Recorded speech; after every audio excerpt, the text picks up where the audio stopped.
What is psychoacoustics? Psychoacoustics is a term that's jumped up in prominence lately with the increased interest in immersive audio, Dolby Atmos, Apple's Spatial audio, lossy audio compression schemes, and the rise of audio streaming formats. As a definition, psychoacoustics is a branch of psychology that deals with the perception of sound and sound's physiological and psychological effects on humans. It's an interdisciplinary field that combines cognitive psychology, acoustics, electronics, engineering, physics, biology, physiology, and computer science. The reason all of this is so broad and complex is that there are two mechanisms for sound: the actual mechanical aspect of sound wave creation and propagation, and then there's also the human mechanism for sensing and perceiving that sound, which involves the physical aspects of our ears as well as the perceptive aspects of our brain.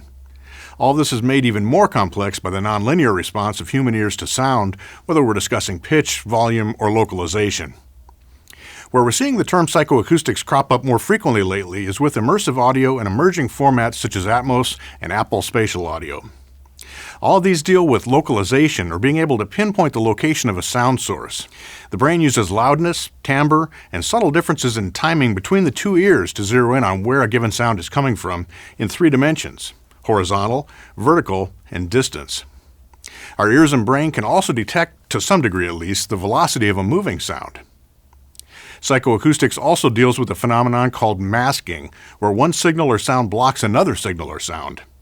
This can happen purely because of volume differences, where a loud sound drowns out a quieter sound, for example, but there can also be a frequency component to masking. A great example of psychoacoustics at work is, if a certain series of harmonics are sounded with no fundamental frequency present, the brain will perceive a phantom fundamental frequency as part of that sound. We see this at work with subharmonic enhancers and other audio devices and plugins all the time, but it's also used to make a system with small speakers seem as if it has more full-range bass response.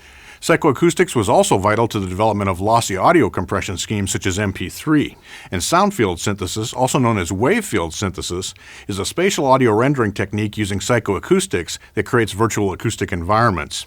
Psychoacoustics also applies further afield from music and audio as well. Auto manufacturers engineer their engines and doors to create certain sounds to enhance the perception of solidity and quality. There's now image-guided surgery and other types of acoustic applications for medicine, drone flying, and more that use aspects of psychoacoustics. There are even acoustic weapons being developed that can impair, injure, and even kill. I mean, that's crazy stuff. Now, perhaps one of the most fascinating new uses of psychoacoustics is the development of spatial audio.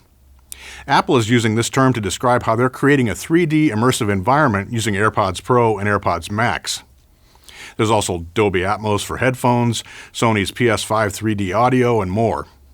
This technology takes advantage of the brain's psychoacoustic response to affect the localization of sounds, and can even affect that localization based on the direction in which you're facing.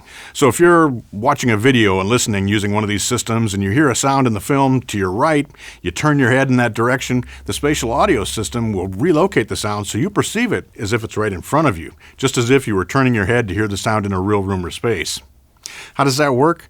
There's a lot of technology involved, of course, but the idea is that the sound is digitally manipulated with filters and timing cues between your two ears so that your brain perceives what your ears are hearing as coming from a certain location. And when the sound is anchored to video playback on a screen, the spatial audio can be manipulated to ensure the localization is correct as you move your head inside the virtual 3D space. It's pretty mind-blowing to think of how complex this must be when you're dealing with not just a single sound, but also various other sound effects, score music, dialogue, and more, while keeping it all located in the proper perspective as you move your head in the virtual environment. If you want to learn more about audio and music concepts like this, visit the news and research page at sweetwater.com or check out the other videos in our glossary terms playlist.